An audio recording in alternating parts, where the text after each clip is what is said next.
Time is X minus 10, 9, 8, 7, 6, 5, 4, 3, 2, 1, 0.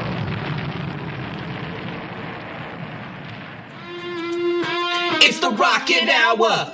Y'all are now tuned in. Time to hit the pick four that you'd love to win. If your money's coming slow, step on the faster track with your host, Ricky Pasternak. Let's go.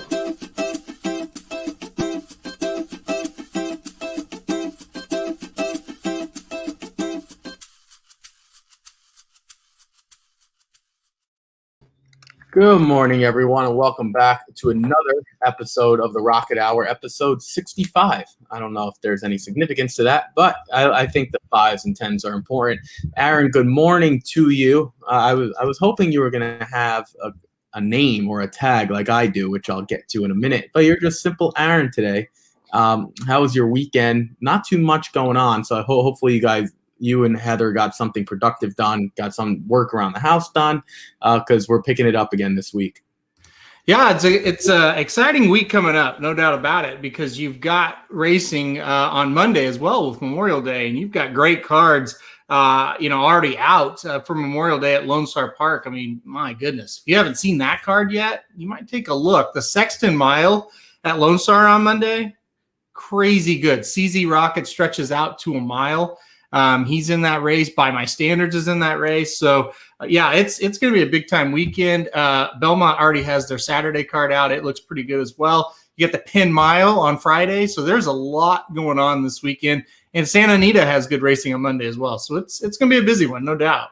Yeah, I guess we can go through some of the horses that are going to be running at Lone Star. A horse like Monday Call for Brad Cox is going to be running, race 8. Archidust, Tempt Fate, Texas Wedge, Chaos Theory, all race 8 they're going to be in race 8. Superstock, we'll see Superstock in a 3-year-old stakes, the Texas Derby, and then like you said, the Sexton Mile, somewhere in Saratoga. I mean, this is tuned for Graham Motion. Brad Cox has a lot of horses, and then the Sexton Mile, you're right, CZ Rocket's going to be there, but Silver Prospector will have something to say for Asmussen. Warriors Charge, who I think that Jared potentially one of his favorite horses.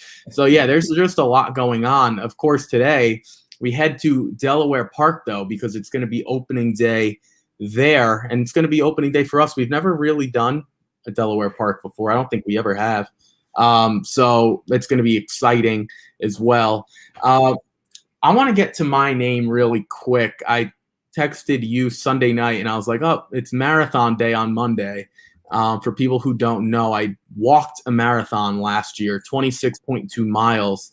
I remember calling Aaron, and Aaron, remember at this time I was just doing the free articles, and I said, I called you and I said, hey, can you check the article, make sure there are no scratches? He's like, oh, where are you? It's like, oh, mile 21 of my 26.2 miles. And your response was, what is wrong with you? And I didn't have a logical answer, unfortunately. But no, yeah, I completed it on Monday. I'm still kind of suffering. My feet are all cut up. My legs are still sore. I can't really walk, but I'm happy I did it. So the 3 numbers real quick. The 26.2 is the marathon. I walked it. I jogged a little bit of it, but I walked the majority of it. 47,500 steps. That's what I took about that day. Don't recommend that.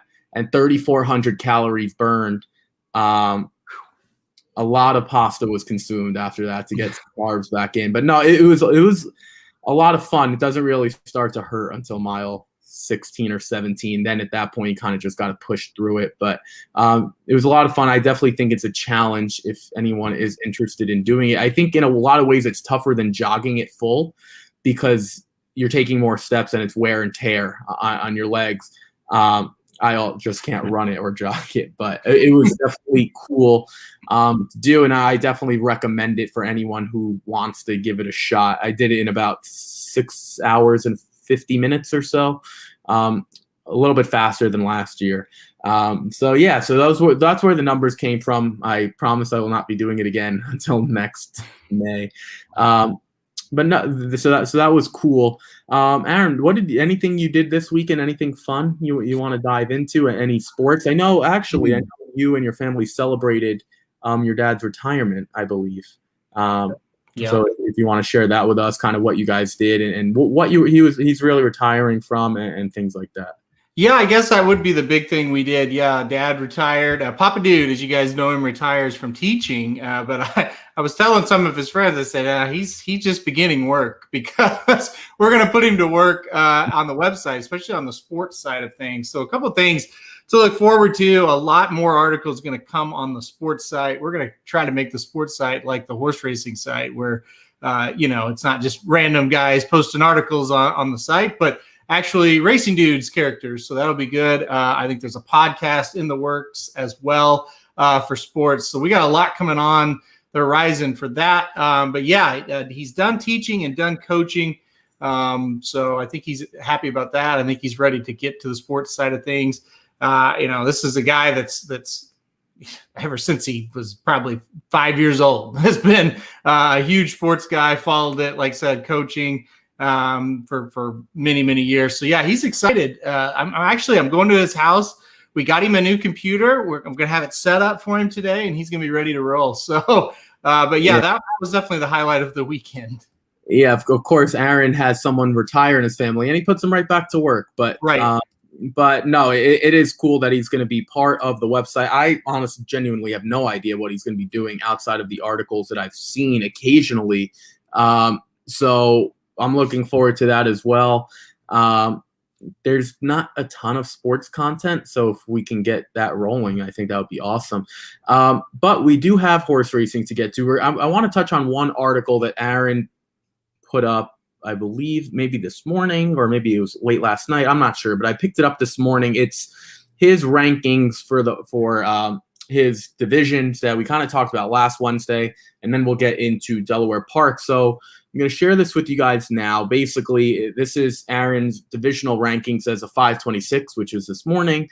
There is, can anyone catch Mystic Guide? I guess we're going to dive into it a little bit. This is his latest vote in his NTRA top 10 poll. So these are his overall rankings right here. Again, as we talked about last week, no Baffert horses as of May 7th or before May 7th, however you want to visualize that. Mm-hmm. That's up to Aaron's discretion. It's his article, whether he wants to put a restriction on that or not. He has chosen to.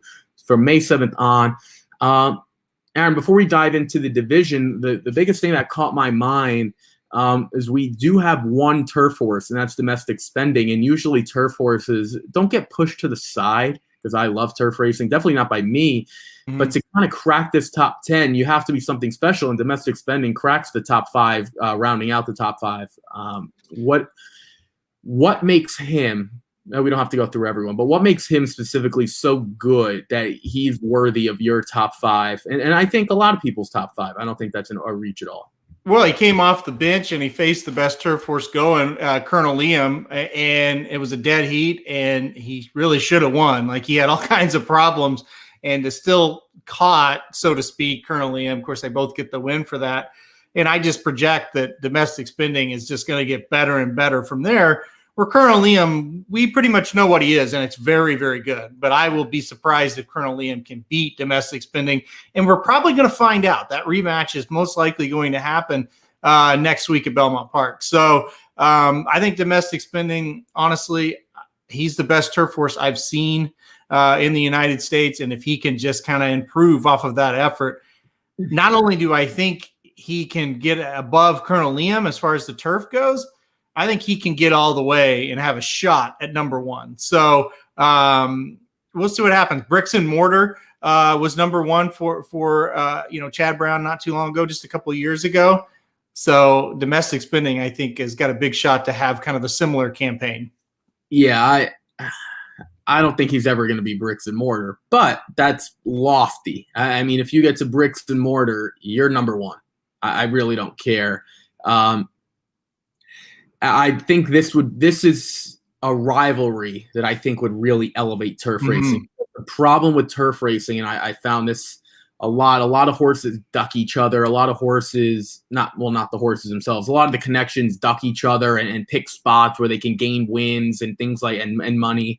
because there's real no Triple Crown. I know Naira tried to do that. They did like the Belmont Derby and then the Saratoga Derby and in one other one, and that kind of fell by the wayside quickly. So yeah, there's no real Triple Crown for turf runners.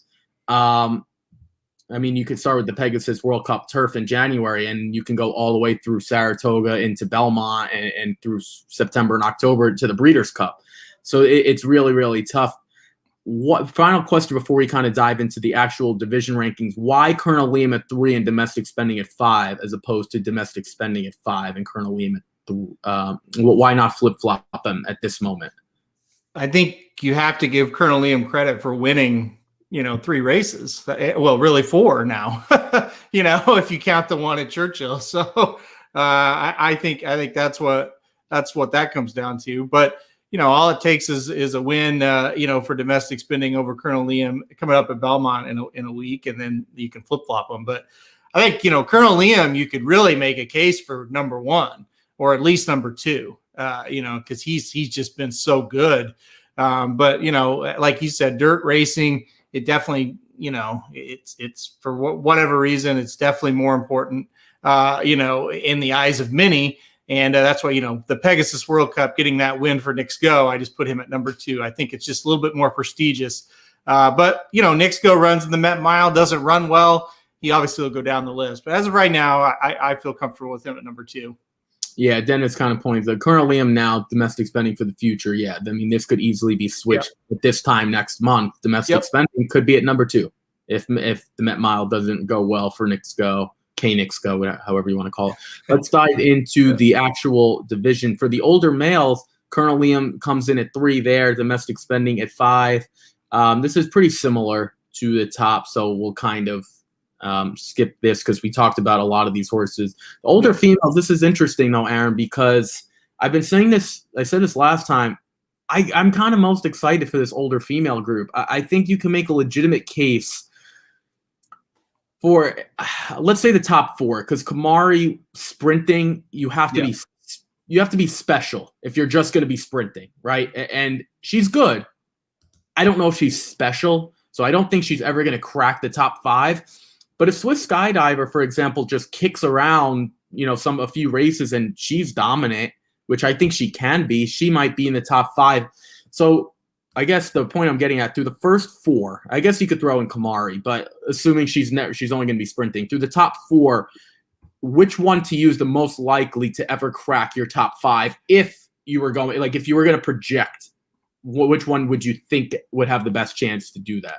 Well, again, the Ogden Phipps next week at Belmont will tell us everything, because it sounds like She Dares the Devil and Swiss Skydiver are both pointing for that race. Latruska is possible. Whoever wins that race is going to be number 1. I'll just say it like that. Even Swiss Skydiver, you might say, well, she got killed in the Apple Blossom. But yeah, if she turns the tables, beats a horse like Latruska, Monomoy Girl, I don't think she's going to be back anytime soon, if ever. So I kind of think she's going to slip a little bit. And then what if She Dares the Devil wins the Ogden Phipps? That would be 3 straight wins. She has a win over Latruska. She would have a win over Swiss Skydiver. I think whoever wins that race is going to be top 5, in the overall rankings, if not better, and number 1 in this. So I really think next week, again, we're going to find out a lot. These rankings are going to change big time. Yeah, I think Belmont Day, maybe not this weekend. I don't think anything big enough is going to happen this weekend to change it, but you're right. Belmont weekend is going to see these rankings change in a big way. Let's the 3-year-old males. I hate this division. There's no way around it. I mean, outside of Essential Quality, Aaron, for the longest time, and at least in the recent years, we've looked at 3-year-olds as Breeders' Cup Classic favorites. In a lot of ways. Like we saw that with Authentic, and we can go back a few years. And it wasn't always that way. It's just kind of recently where that's kind of picked up. Outside of Essential Quality, though, who to me is a clear number 1. If Rombauer's number 2, I think he's multiple levels better. But out of this group, is there anyone that you really think has a chance to even compete at that classic level outside of Essential Quality, or does it seem like he's got to carry the torch for this group? I think it's hard to say that, make a prediction on that right now. I do think 1 or 2 of these 3-year-olds will jump up by the time the Breeders' Cup gets here and be a presence in the race. And I say that because you just look at the history of the Breeders' Cup. 3-year-olds do very well in it, So I do think one or two will have that shot. These rankings are really tough because, the Derby is a mess, and Mandaloon's probably going to win the Derby. But even if he does get declared the winner, okay, now he's running in the Pegasus next, and not the Pegasus World Cup, the Pegasus Stakes at Monmouth. So it's like, I'm going to take more account of the Belmont and Essential Quality, Rombauer, Hot Rod Charlie, all three targeting that. My sleeper, Known Agenda, also targeting that. If you want to go for another sleeper, Rock Your World is also targeting that. The Belmont is gonna really play a factor in who is number one, and I think that the Belmont's going to kind of show us who is the best horse at this moment of the Triple Crown season, because that usually is not the case. But the way this is shaping up, okay, the Derby was a mess. Because the Derby was a mess, the Preakness was kind of a mess. This feels like you're finally like, okay, we're getting the horses we kind of thought were the best ones. They're all going to be in it. Let's just see who wins the thing. So it'll be really interesting to see who wins. I have hope for Essential Quality to kind of come up and be that big time player. And then obviously Rombauer, if he can repeat that Preakness type performance, which I am very skeptical he can, but if he can, who knows? He could be that horse. Yeah, and let's touch on the 3-year-old females. I think the sprinters I'm going to kind of skip through just because ZZ Rocket's kind of in a class of his own in my book. So let's just talk real quick about the females. There's one horse, Aaron. There's one filly that I warned you about a couple weeks ago. Karina Mia, I think that's right. That's the Chad Brown filly. She's not on the sleeper list yet, but she's rising. I know there's a sleeper where it says gift list, but if there's another sleeper spot or two, I think Chad Brown's filly, Karina Mia, would have something to say about it. Who are you most excited about this group, and what are some of these fillies pointing to next? Malathot's the big one, obviously going to the coaching club, and look, she's going to be tough to beat. She's far and away the best one until we hear otherwise, right? I mean, there's still horses that have stuff to prove, but she's beaten most of the horses, all the horses, I should say, on this list. So yeah, she's there. She's definitely the stud. And I don't think and I could be wrong about this, Ricky, but I don't think Karina Mia is going to come out of retirement. She's probably pregnant. I don't think she is going to make an impact. I do think Always Karina for Chad Brown could have a shot to get up on the list, but you're looking at 6 horses there that I've got listed that have established themselves, and have been very good. Always Karina, let's see her in a stakes. I could add her to the sleeper category, might do that. But kind of wait until after that Belmont day, kind of see if anything shakes out with these horses. I know that Travel Column is kind of pointing towards a race at Belmont coming up soon. So we'll see what happens with some of them. But as of right now, I do have my eyes on Always Karina. Yeah, I knew when I said Karina Mia, I was like, that doesn't sound right. I was like, she was running when I was little, a long time ago. But Always Karina, to me, it's kind of crazy. Before we'll wrap it up by saying this: I think she's better than Gift List right now, and I think she's better than a lot of these fillies right now. I would say she's not better than Malathot, and I would say she's not better than Search Results. I'm not entirely sure she's not close to Will Secret or Travel Column, and I think she's better than Clairiere. So I would put her at 5. But to your point, it's kind of tough without any stakes races, but she hasn't done anything wrong to this point. So maybe Aaron can update this and throw her on the sleeper list. Maybe we could have 2 sleepers. We'll see. But that's going to do it. Again, if you guys want to get more details and things like that, check out racingdudes.com. But Aaron, we do have a card to get to today, and that is Delaware Park.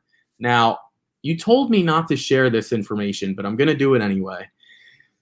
For some reason, when Aaron and I were discussing what track we were going to do, we were kind of stuck. But then he said Delaware Park has opening day. And I said, okay, we'll give it a shot. Only handicapped it a couple times, but I'll give it a shot. The problem is when I downloaded the program and Aaron used Timeform, which he's been on the record saying before, we're not divulging anything. Horses 9 through 14 came up as also eligibles. Now they're all listed as starting runners. So someone let us know if they're also eligibles on your past performances or wherever you're looking, because Equibase has them now listed as live runners. So we're going to try to update that as we go along. I'm actually pretty confident in the horses that I use, so I'm probably going to keep it. But just let us know if you guys kind of dealt with that issue as well. For the record, they are not starting their pick 5 later. They're starting in race 5. Aaron explained yesterday that to me that they run like Arabian horses, usually like races 9 and 10. So they end their sequences similar to Indiana Grand. So Dennis says the same thing. They are for me on Brisnet as AEs, but they weren't scratched out. So Aaron might talk about a couple. I'm not. I'm gonna stick through it. So let's get to it, Aaron. I'll start with you. Race 5. Again, there are more races than 8 races on this card. There are no Arabian horses, but they're sticking to their sequence. It's 3-year-olds and upward, 16,000 claiming. 3-year-olds and upward, going about 7.5 furlongs on the turf. They've adopted the Gulfstream about 7.5 furlong. So here you guys could see they're not also eligibles. They're listed runners. So I'm going to stick with it. But Aaron, I'll let you start first. We have a field of, I guess, 14 horses here. So kind of kick us off in the sequence and tell me what you thought. Yeah, just a real quick. Yes, the pick 5 starts in race 3. That is correct. It's not a misprint. At least that's what it says on my thing. So it is interesting how Delaware Park operates. And like I said, usually they run 8 races and then 1 Arabian race to end the card, and they keep the Arabian race out of the sequence. Well, today they're running 10 thoroughbred races. So I thought, okay, they'll move the pick 4 to 7 through 10. No, it's 5 through 8. So we'll kick it off race 5. I really hope all these horses enter because I think it's a really good race of 14. I kicked it off, and I'm with Ricky. I thought the 1 through 8s, I thought the 2, the 6, and the 7 were definitely horses to use. So I guess I'll kick it off with those. I put the 6 in it for the love on top. This horse last time out at Tampa Bay Downs wins at a mile at the same level, coming right back here and won by 3.5 lengths and really kind of just stood out. And Antonio Gallardo rode the horse at Tampa, and that's usually a good sign when he jumps aboard anything at Tampa. Just the logical horse, right? Very logical horse. Another one, another big factor for me, looked at the pace of this race, the projected pace, and I thought the 6 definitely could be on the lead, maybe by himself. So the 6 was definitely one I used.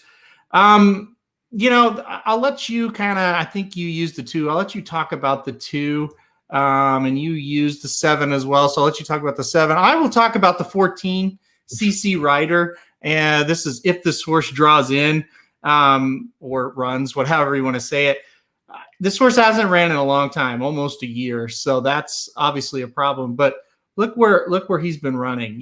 Belmont, Gulfstream, Saratoga, Colonial, which is a pretty good meet for the turf runners. If this horse shows up with any kind of run, I think he's going to be right up there with a chance. This is a trainer that he hasn't had many runners off of a 321-day layoff. But he has shown that he can win with one that has done that before, so that's a good sign. I just think class-wise, CC Rider makes sense, and if he shows up and he's ready to roll, he could beat this field. Yeah, I think Dennis summed it up. This wagering's all over the place. I mean, this is opening day, and we have no idea. We don't know half the field if they're running or not. They're starting pick 4s with 2 races left. This is going to throw us in for a wrench here. Yeah. So I'll talk about the 2 horses that Aaron didn't talk about. He talked about the 6. Let's start with the 2, Pawnbroker for Anthony Pecoraro. I don't love the way this horse has been running. The lines don't look great, but you have to kind of take into account where he's been running. Gulfstream Park for the last 5 on the turf, and then Keeneland before that. That was 2019. Only 2 starts this year. those runners are going to be much, much better. So this is the classic case of,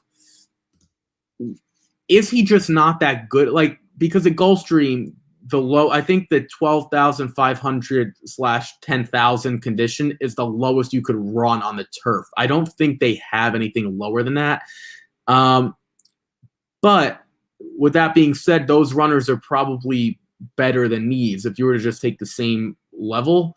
So I don't love the price, though. I'll be brutally honest. When I get down to this level, I'm kind of taking a shot.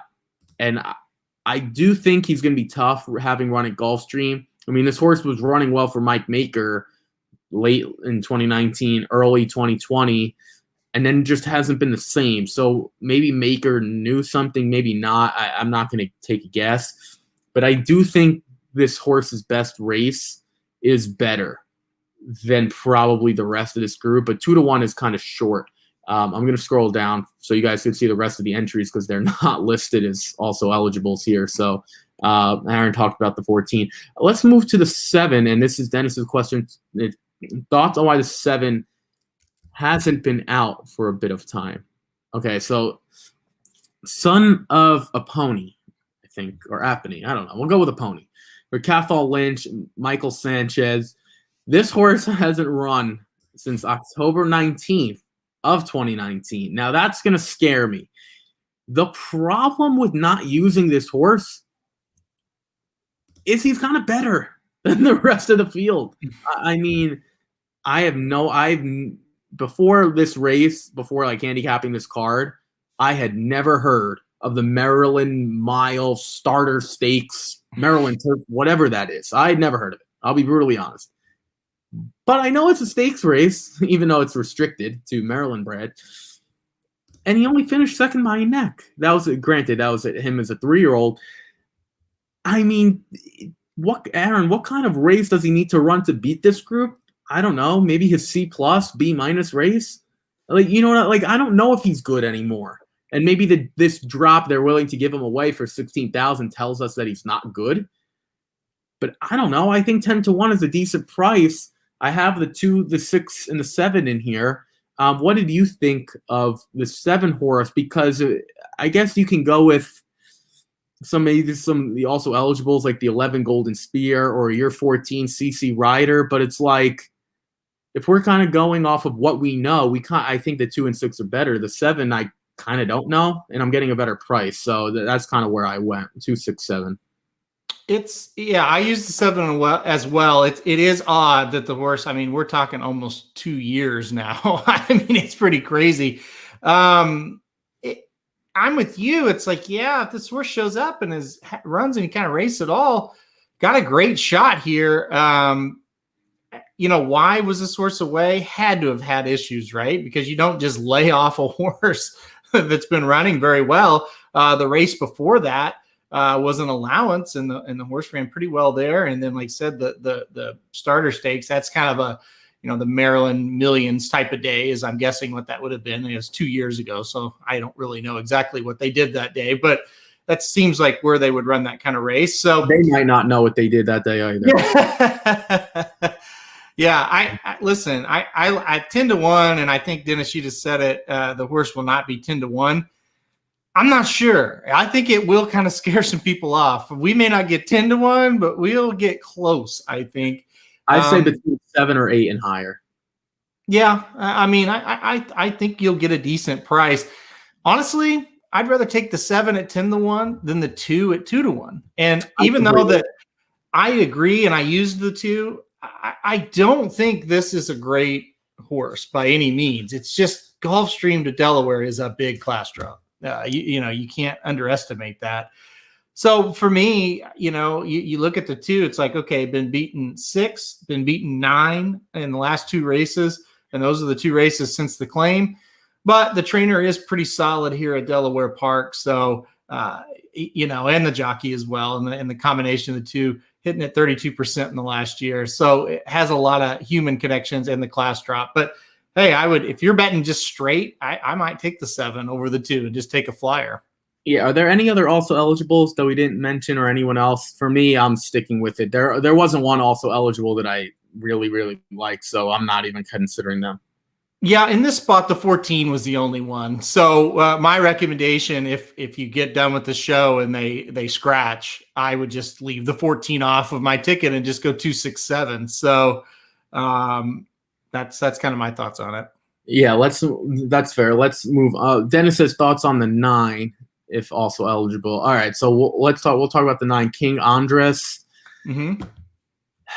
I mean, for me, the Tampa Bay races are about the same. Maybe slightly better, but I think you can make the case that Delaware might be slightly better too. Like, I think they're pretty much, we know Gulfstream's better. I think Delaware and Tampa are admirable. For me, I can't get over that last race. I know he was bumped at the start, but that was at the 10,000 level. If we're saying this is the same, and all of a sudden now he's moving up to the 16, like this is, when you talk about like a non-graded stakes versus a grade 3, I don't think that's as big of a jump as these lower level claiming, because there's so many more levels, Aaron. You know what I'm saying? Like, when you go from non-graded to graded, or not to a G1, but non-graded to a G3, that's the next step up. Here, when you get to the claimers, there's so many levels. And I think this is a lot, it's $6,000 more. It doesn't seem like much. But now off the trainer switch, this horse likes to close, and I don't like horses that like to close at this level. So I'm off.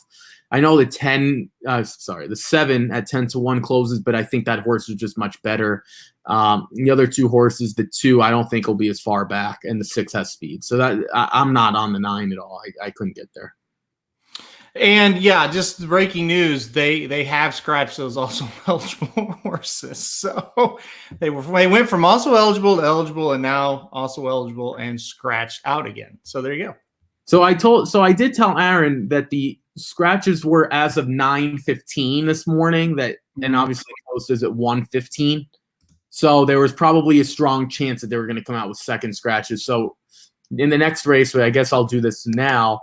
I'm refreshing the page so that now, as you guys see this, they're all scratched out now. So we're just at 1-8. So let's not worry about it. Let's just move on to the next race. Delaware's already messing around with us. At least we know not to do that for the next race. So thank you, Nate. All the also eligibles are scratched for that race. Aaron's shaking his head because he's probably got to adjust the product. So I'll give him some time. Let's go right now to race number 6, claiming $12,000 through $500 through $10,000 for fillies and mares, 3-year-olds and upward, going 1 mile on the main track. I thought it was pretty tough to get by the 7. I guess that's Suiko. I don't know. I don't get why they come up with names where I can't pronounce. Anyway, I think this mare is going to be pretty close to even money. The English Channel pedigree really jumps off the page compared to anyone else. That's for starters. Now, English Channel, I usually think more turfish, but this pedigree is still better. Like if you're just talking on talent, it's still better. Aaron, it's weird. The one dirt race that she ran was so much better than her turf races. So that's probably why they debuted her on the turf. She was dreadful, and she goes to a race taken off the turf, and she wins by 17 1/4. Yeah. So now she's back on the dirt. I think sorry about the entries. You guys weren't seeing it. Here we go. I don't know. I always find these horses interesting and a little weird because the pedigree really suggests turf, and she looks like a dirt runner. It's not entirely bad, but it makes me question. She faces winners for the first time on the dirt here. She's supposed to win, and if she runs the race 2 starts back last June, she's going to win. The problem, though, like I said, Aaron, she hasn't run since July. We're talking 10 months, almost 10 months. I don't know. I think there's ways you can pick a few horses for a price, but I'll just leave it there and kind of see what you think. I'm 100% with you. I went 6, 7 in the spot, and it's like, yeah, if the 7 just kind of runs back with any kind of race, she's going to win. And you might think, well, 301 day layoff, This horse started off a 632-day layoff 2 races back and won by 17 1/4 lengths. Now, I'm sure that field was atrocious that she beat, but still she showed up and ran a really good race. So the layoff doesn't really bother me. Also, Tim Ritchie, one of the best trainers at Delaware Park, he'll have the horse ready to roll.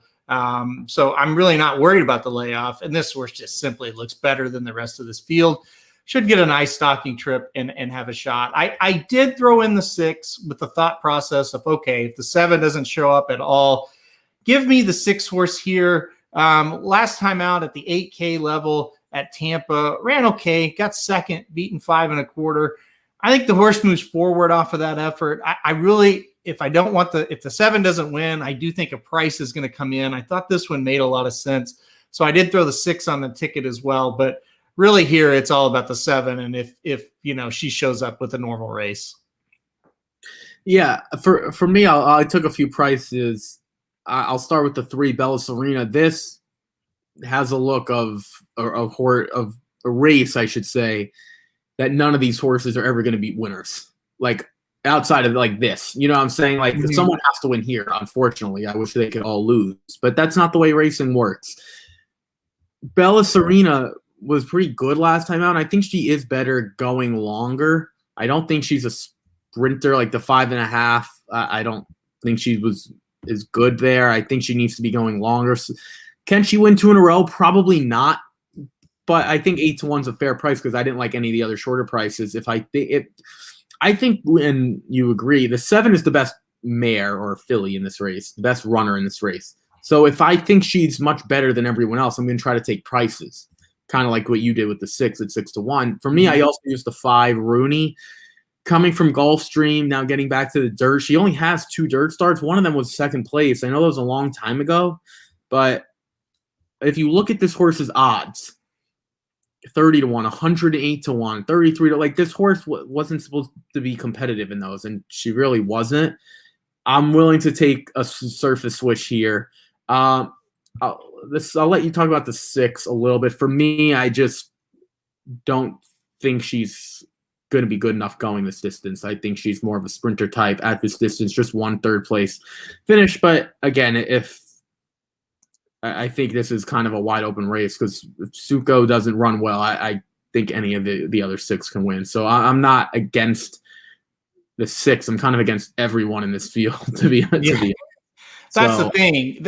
That's the other thing. You take a horse off a 300-day layoff, you go, ooh, that's risky. Then you look at the rest of the field, you're like, you just got to make it around the track and you're going to win, Yeah. So well, that's the thing with the 3. And I think the 3 is going to show speed. At least she went gate to wire. Like, at least if she has the lead, there's not one horse that I look at and I'm confident that they could pass anyone. So this looks like one of those races you just want the lead. And if you can get the lead around the first turn and you're sitting in the back stretch and they just run in a circle with no movement, maybe that's how you get the 3 home. But I'm with you. Dennis says, I like the 3 here. The 1 and 2 are turf horses.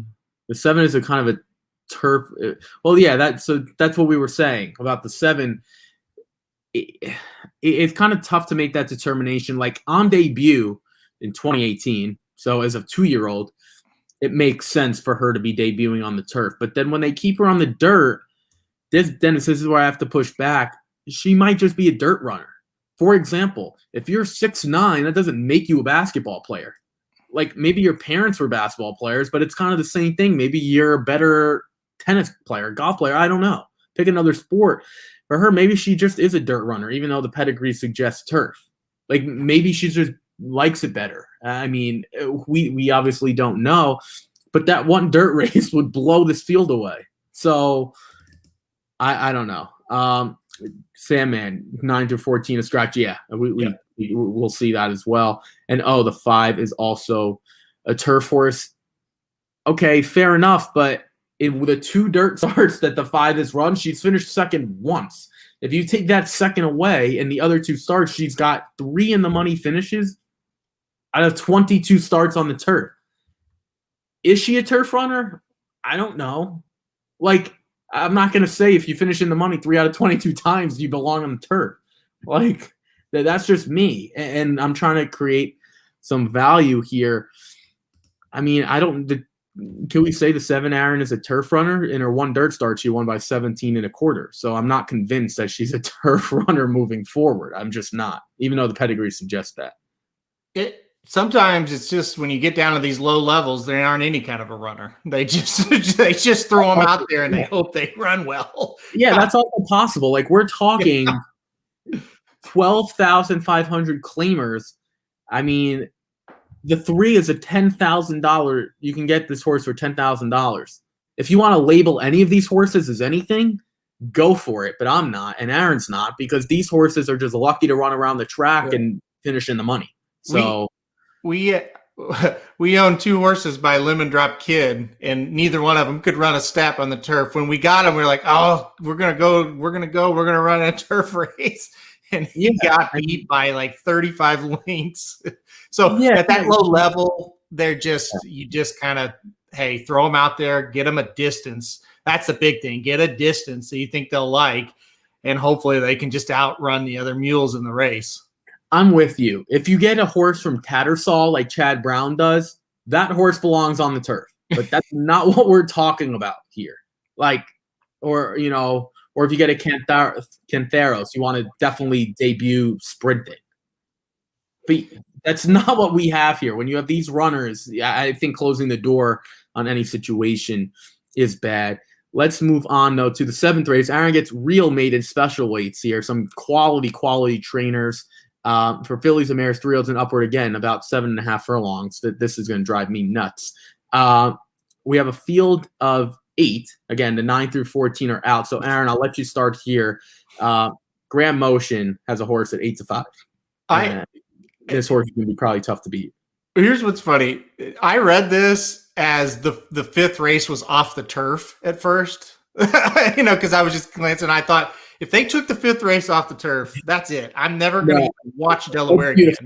I don't think that would happen because it's been beautiful here on the East Coast. No, but I would have went nuts. I don't. It's been like sunny and no clouds for the last, I don't know, like 10 days. So I don't think that's going to happen. But. I would have went crazy. Okay, so Grand Motion does have turning point here, and coming from Keeneland, and Keeneland to Delaware, that's a big drop. But hey, you know what? This horse debuted at Tampa and didn't do anything either. Got 8th, beaten 6.25. I think it would be silly not to use the 1. I certainly think the 1 can win. I actually put the 8 Tipsy Chatter on top. And you talk about, what is this horse? Is it a turf horse? Is it a dirt horse? According to Timeform, the best Timeform speed figure this horse has earned by a good amount is the race on the turf at Aqueduct, the only start that she's had on the turf at Aqueduct. She got 8th. She was only beaten by 5. And it's kind of a situation of, big time drop. Aqueduct now down, and it was Aqueduct like on April 8th, where the better horses are starting to arrive. Now we get Delaware. Now we get 10-1. The connections are pretty solid. The horse was kind of outran, but you look at the pace figures here, and it's like, horse should be maybe not on the lead, but at least in a better position. At 10-1, I'll take a shot with the 8. So I put the 8 on top. Hopefully we get that 10-1 price. I do have the 1 in second. So my top 2 were 8 and 1 in this spot. Yeah, so Aaron and I are using the same horses here. We both use Timeform, so that's not entirely surprising. But I put the 6 on top, Super Sport, and here's why. I like the first time turf because I usually see more speed out of them. And Jeremiah O'Dwyer is a great trainer, going to be first. Not this time. I'm kind of surprised, Aaron, that she wasn't on the turf at all. Mm-hmm. I was kind of shocked. So I'm like, oh. Some turf pedigree, good turf pedigree. Now going to try the turf? All right, I'll give that a shot. I put the 1 in third, but I'm with you. I put that 8 in second. I don't know what she is. I mean, she wasn't horrible, honestly, on the turf in her 1 race at Aqueduct. If she could repeat that. She does have some speed. Of course, the one race that she ran on the turf, she didn't show speed. But I think it's fair to just chalk that up as she wasn't quick enough. Like, there's a difference between not showing speed and just not being quick enough. For example, like turf runners, I think if they wanted to get pushed, they can. That's just not where they're comfortable. The 8, in that race, 2 starts back, just probably wasn't even fast enough to get to the lead if she wanted to. I think she is here. I was really close to not using the 1 at all and just throwing out. The problem is that race at Keeneland probably isn't as bad as it looks on paper. That race at Tampa was dreadful, though. Mm-hmm. So I'm not sure what to do with her. So, and then the final horse that we used, Farshial, I guess I'm saying that right. She's pretty consistent. I had a tough time not using her. I wanted as many horses as I could in this spot. I really only threw out horses that I thought are absolutely horrible. Like, if you had any shot, I wanted them to make the ticket.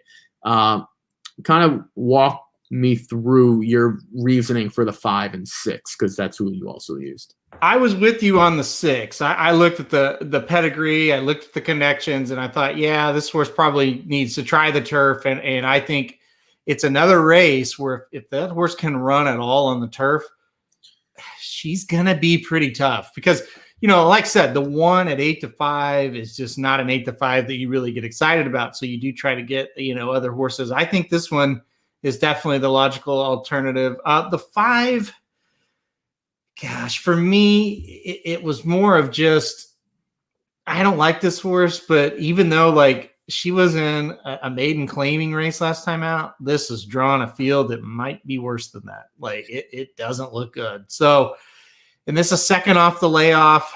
If you look, the last time she was second off the layoff, she ran in a maiden special weight at Hawthorne and got second, only beating a couple of links. I mean, it wasn't great, but it wasn't awful either. So I think she could improve second off the layoff, kind of show confidence, putting her back in the maiden special ranks here. And like I said, it's a pretty good spot to jump back in the maiden special ranks because these horses aren't very good. I mean, you looked at the 2, the 3, and the 4. I tried to make a case for those horses. Ooh, they aren't great. I mean, even maybe my Lemon Drop Kid horse could have outran the 2, the 3, and the 4 on the turf even. So they aren't great. And I mean, to get to the horse like the 8 on top, even it's like one turf race was 8th, beaten 5.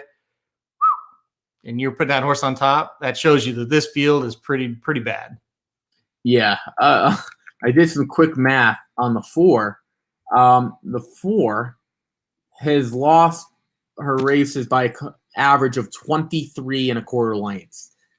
That horse literally couldn't beat a standing tree. I mean, I used that, like at least the 2 has a second place finish. The 3, the 3 in her final start last year only lost by 2 3/4. The 7 has finished second a couple times. I mean, this 4 horse might be the worst horse I've ever seen. And the fact someone had to pay $122,000, yeah, I would give that horse away for free. I mean, she's dreadful. It's real bad. I mean, can you just imagine looking at your bank account, $122,000 gone? She's amassed $2,772. Like you couldn't give that horse away for donuts at this point. I mean, it's dreadful. And now she's going to be trying the turf. Knowing our luck, she's just going to be a monster on the turf. But I mean, then there's pedigree there, like Uncle Mo, Distorted Humor. It's not like like on the face of it for $122,000, that might seem like a bargain. I mean, because there's a lot of pedigree. I mean, Distorted Humor stands for $50,000, so it's just she probably. My guess is she's the worst runner Distorted Humor's ever produced. That's my guess.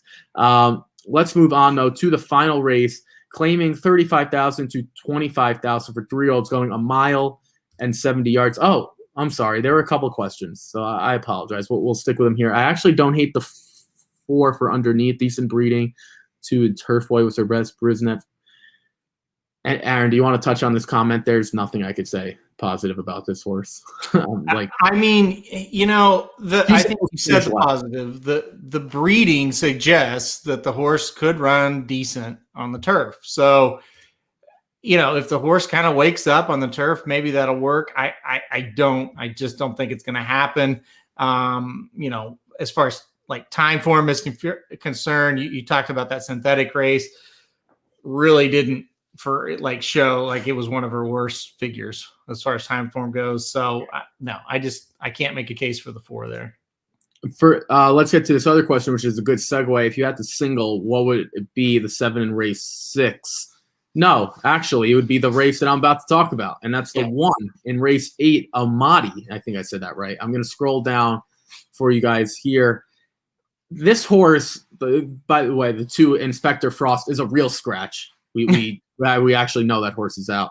Can't believe this horse actually ran against Keep Me in Mind in the Kentucky Jockey Club last November. But Almaty, I think on his best day he's supposed to win, right? And this is Aaron. This is a horse that I can get behind.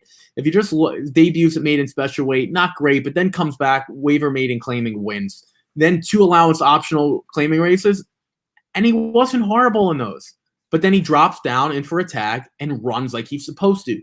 This is the horse that wins at this type of spot and should do it convincingly. He went pretty much gate to wire last time out. He drifted out in the stretch. They DQ'd him to 3rd. He was the winner. The race before that, in the same race at Laurel, he drew away. I'm not sure anyone can keep up with this horse, or if they can, it's going to be cheap speed. I'm going to try and use a couple prices to beat him, but I do believe that would be the best single. Aaron, you used another horse that I'm not using, so I guess I'll talk about the other 2 horses and then I'll let you go. For me, the 3 Higuita for Jeremiah O'Dwyer, it kind of looks like he wasn't supposed to be in that race. And what I mean by that is he was much better than Jeremiah ever thought. You know what I'm saying? Like when you win a maiden claiming by 3.5, going away, mind you, that kind of means one of 2 things. One, that field stinks, or maybe they have a better horse than they anticipated. Maybe both are true in this case. But to now move him up, usually we see Aaron maiden claiming 25. All right, we drop him into like a claiming 16, a claiming 20, something like that. But now he's moving up, facing winners moving up at 8-1. I don't hate it. Can sit off the lead, which he probably will have to. And then how about the 5 for Greg Compton, Unidentified Man? Wins at the maiden claiming level at your home track, maybe not home, but what you would call home at Oaklawn. And then starter optional claiming 20. Those horses are better than these. But now it's over a sloppy track. I'll throw that one out, and I'll give this horse a shot. So I'm going to try to beat Almaty with 2 prices, but I do think Almaty is the horse to beat here. I definitely am with Dennis. I thought it was 1-4 all day. And I'm 100% with you. I think Almaty is the horse to beat, no doubt about it. But Dennis makes a good point. This 4 almost beat the 1 a couple of races back. It was close. So I thought the 4 definitely, 2 races back was the race where he almost beat Almaty. And then last time out, ran him at Pimlico in an allowance race. That's too tough of a spot. So absolutely draw a line through that one. Gets back into that level where he runs pretty good. So, and Jamie Ness at Delaware, that's a pretty good angle as well. So I thought the 4 was one you had to use.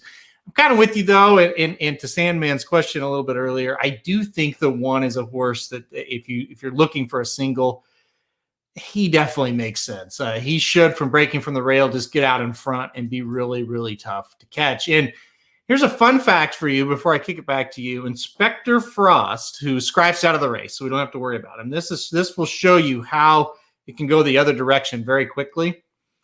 Inspector Frost was Jared Welch's pick to win the Kentucky Jockey Club. So, and he got beat by 19, then got beat again at Oaklawn to kick off this year by 31 lengths in the allowance. Got beat at Fairgrounds by 13 in an allowance, and then got beat in a $20,000 claimer by 7, and now is a scratch at Delaware. And now no longer with Brad Cox anymore either. So Lacey Gaudet gets the pleasure of training Inspector Frost. Yeah, that's pretty sad. How far you can fall, because if he wins the Kentucky Jockey Club, I mean, is he not the favorite heading into the 3-year-old campaign, or at least a main contender? He probably, I mean, yeah. And then he runs an allowance. Oh, this horse has been dreadful. It's bad. I wouldn't have used this horse ever, but it's bad when they drop you in for a 20,000 claimer, and you finish 7th by, you finish 4th by 7.25. To Dennis's point, I'm not going to use the 4, and here's why. I think Almaty is better. I also think this race is going to set up a little differently. If we look at the 4, American Fleet, I don't know. First of all, that it's a slight cutback in distance, that very, very slight. So that's one. 2, I think American Fleet is the type of horse that's going to sit off. And I think they're horses that are just as good. Like, I don't understand what they were doing with that race last time out with that Jamie. I don't know what that was. Because if you finish by 13.25 in any race, clearly overmatched. I think Almaty is better, which I do visually and in the running lines, and I want to use horses with a price. Now, can American Fleet win? Absolutely. But I just kind of think Almaty is better. And to be honest, Aaron, I'm not sure Almaty shouldn't have won that last race. Like, I'm not sure. After I watched a replay on time form, I wasn't entirely in agreement. Not just to make my point, but if that were the case, he'd be on a 2-race win streak. I mean, even though it was by a head, he still won, and he had a commanding lead. When I see finishes like that, I always favor the horse that took it gate to wire as a horse that's going to sit off and close. I think that's more impressive. Maybe I'm completely wrong. Maybe American Fleet is the same. I put American Fleet for 4th. Dennis, former Rocket, graduate Inspector Frost, and my pick to win. Sounds like Roman's horse. Do you know? Yeah. Well, I'm not going to get into Del Rome. Dennis says, and 2, Ricky, he said you wouldn't use the 2. You used the horse at Keeneland last time. Well, if I did, I was an idiot. Well, to be fair, last time out at Keeneland, Luis Saez was on the horse. It was dropping from an allowance to a $20,000 maiden claimer, and it was 2-1. So a lot of people used the. No, Dennis, I'm saying I wouldn't have used the horse now in this race. No, not in that race. No, in that race, the horse was 2-1. Yeah. I mean, the wagering public said they were using that horse also. No, yeah. Dennis, I apologize. I meant I wouldn't be using that horse now if that horse were in. I would almost hope that horse was in, because that horse was going to take money. So, Aaron, for when I use triple base, when I use Equibase, they have that little crown for Triple Crown nominated. I think that automatically brings you down odds. If you're supposed to be 5-1, 4-1. Like, I don't know. I think for some reason people like betting those horses. Triple Crown nominee just means you made payments. Doesn't mean anything. Let's sum this up here.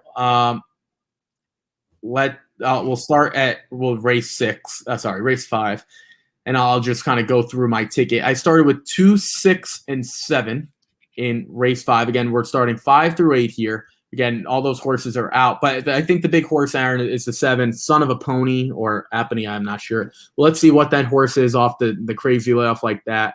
In race 6, I went 3, 5, 7. I'm really interested in this 3, Bella Serena. I'm going to try to make it 2 in a row, and in a weak field, I think she can if she can grab the lead. Race 7, trying to play against Grand Motion. I'm going to use that horse, but I'm going to see if we can beat him. Aaron, you used the same 3 horses there, 1, 5, 6, 8, and then the final 1, 3, and 5. Let's see if Almaty can repeat, or if he can't, can any of my prices get home? That would be the 3 or the 5. It's a $54 ticket, but there are, if 1 or 2 of my long shots get home, which I think it can. Delaware Park has some prices sometimes. This thing could easily pay over $1,000. I fully believe that. if it's chalky, I think you could. There is no true favorite, so I still think you can get 125, 150, even if all the favorites came in. So that's where I'm at, $54. Aaron, what did you think of the sequence? Yeah, I guess the theme of this is try to get the prices home on the turf, and then the shorter, the shorter odds horses on the dirt. So 2, 6, 7, 8 to kick it off, with 6, 7 in race 6, with 1, 5, 6, 8 race 7, and 1, 4 in race 8. Just a $32 ticket here. I'm with Ricky. I think, I don't know if any combination that we have is going to pay $1,000, but I do think we can get up, the north of 500 with the right combinations here. So I thought a $32 ticket was pretty logical. Yeah, exactly. Aaron saw it a little bit more chalky than I did. Excuse me. But that's going to do it for us today. Big news tomorrow. I will not be on. So Aaron is going to bring himself. I didn't know if Aaron was going to come on, but he's decided that he wants to stay on. He wants to stick to the script. He's bringing Papa Dude on. So Aaron, kind of tell us what you guys are going to be, what track you're going to be covering, what you guys plan on doing. Maybe we can get some sports info for all the folks. Kind of tell us what your plans are for tomorrow morning. So first of all, Papa Dude not confirmed. We'll see if that happens. Hopefully he does. But I have not. I'm going to talk to him about it today. Yeah, FYI, dark. So we'll be talking about Churchill Downs, and then we'll see. It could be Papa Dude, could be somebody else. We will be here tomorrow, same time. I'll make sure to uphold Ricky's legacy of starting the video exactly at 10 o'clock Central Time. So yeah, I'm excited. We're gonna have a guest. I expect huge ratings tomorrow, guys. Tell all your friends. Call your friends, text your friends right now. Tell them Ricky's gone tomorrow. Yeah, maybe more people will tune in. Dennis says Churchill Downs dollar beer night. Hey, if I was in Louisville right now, I'd probably be thinking about that. Right. But no, I'm not going to be able to make it tomorrow. FYI, yeah. So Belmont, I think a lot of tracks are dark, or a lot of tracks have smaller cards, maybe because they're going to be running Friday through Monday instead of Thursday through Sunday. So just keep an eye on that. Luckily for us, Memorial Day is on Monday, so that's a nice way to end the month. Obviously, it'll go one day, so the next year will be on the 30th, things like that. But for this year, last year was very, very early. This year, it's on the 31st, so that's nice. So we could wrap up. And then we go to Belmont. Aaron and the crew. Well, I shouldn't say Aaron and the crew. Aaron and Jared. That is the crew. They'll be at Belmont with me on Saturday. They'll try to be there Friday. I won't be there Friday. Mark says it's all about the ratings. Yeah, we'll get the ratings up. Maybe me not being on will increase the ratings. 6 spaces at Churchill. Yeah, it's still a big weekend. Last weekend was Yeah, I would say it was like a C-, maybe C. This isn't quite an A weekend. I'm gonna give it a high B+, like an 89.4. 89.5 would round me to the A-, but it's pretty good. Belmont's card is out already. If you guys are interested, I don't think Churchill's for Saturday is. Our Stephanie says huge Friday. Yes, we will be covering Belmont obviously next week, and we'll next Wednesday we'll cover all the entries. I'm sure the poster will be Monday or Tuesday. I'm guessing, Tuesday. So we can run through that Belmont field, and I don't know what we're going to be previewing Wednesday. We'll figure it out. But the bell curve is riding Lone Star. So the bell curve of Joel Rosario riding at Lone Star on Monday, which is cool. I don't know if Joel rides at Lone Star if it's not the big day. So yeah, there are a lot. Memorial Day is cool. There'll be a lot of good racing as well. Today is like the weaker day. Tomorrow's not great, but then Friday it really picks up. So everyone, that's going to do it for us today. Aaron will have a guest on tomorrow. If he can't, maybe he'll just be on talking solo for an hour. Who knows? He'll figure it out. But I'll be back Friday for sure. We'll definitely be covering Belmont. Check out racingdudes.com for all your content, things like that. The article that we discussed earlier, or if you just want some free picks, it's always out there as well. No product for me tomorrow. Usually I'm Thursday through Sunday, but I'm going to be Friday through Monday. And this might be the best news. 50 days until Saratoga. That is fantastic. I don't know what day it is. Maybe it's July 16th. I'm guessing something like that. I will be there for opening weekend for sure. after not being there. So it's going to be cool. The summer racing is great. So we can't wait to get back in the fold. And it seems like the vaccination process is really, really working. So hopefully they're close to full capacity for Saratoga, if not close to it. But that's going to do it for us. Stay tuned for who Aaron's going to bring on as a lucky guest tomorrow. Maybe his luckily co-partner, Heather, will want to come on. Doubt it. Doubtful. But she's very popular. She's never been on the Rocket Hour, but she's been on other stuff. She's very popular. So yeah, well, now that you said that, I'm a little disappointed she's never been on. We've only had 65 episodes, and she's 0 for 65.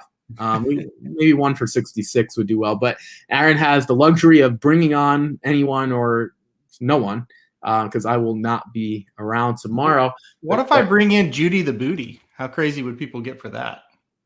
I don't know who that is. Oh my gosh, Judy the Booty. Maybe I should bring her in. Yeah, I told Aaron, I said I'll be playing in the background. I'm going to be driving tomorrow during this time, so I won't see visually who it is, but I'll replay it the next day. But that's going to do it for us. We'll let you guys go from here. Let us know what you think about Delaware Park. It is their opening day. They finally got their entries figured out, all the also eligibles that we struggled with announcing before. Aaron will be on tomorrow. I'll be on Friday. We'll be covering Belmont. Aaron will be covering Churchill Downs with a guest or co-host tomorrow, whoever he wants, or maybe by himself. That's going to do it for us today. We'll see you. I'll see you on Friday. Aaron will see you tomorrow. Everyone stay safe, stay healthy. Enjoy your Wednesday afternoon if you're playing. If not, save your bankroll for this weekend. It's going to be a good one. Everyone take care.